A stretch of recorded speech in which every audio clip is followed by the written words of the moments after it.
On a fait une première lecture du projet de loi 10. C'est un projet de loi d'emblée, on peut dire, qui ne propose pas d'amélioration pensée pour les patients, malgré ce qu'en dit l'article 1.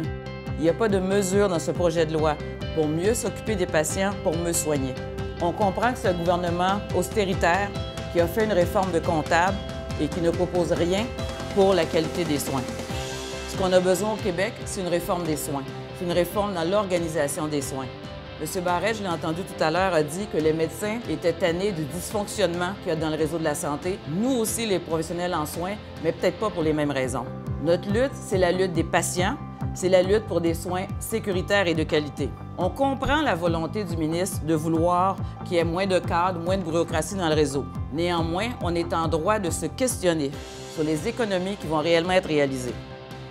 Autre inquiétude, l'étendue des territoires desservis par ces nouveaux établissements, questionnement sur la proximité et l'accessibilité aux soins. Et quoi qu'en dise le gouvernement, ce qu'on remarque sur le terrain en ce moment, quand il y a des coupures budgétaires, ce ne sont pas les gestionnaires qui se coupent eux-mêmes, mais c'est des coupures dans les soins et les services.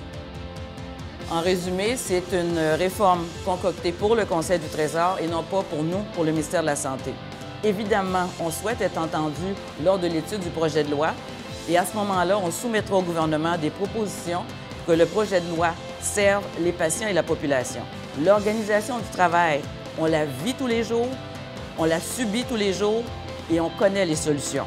Alors pour nous, c'est ça les vrais enjeux et non pas les structures.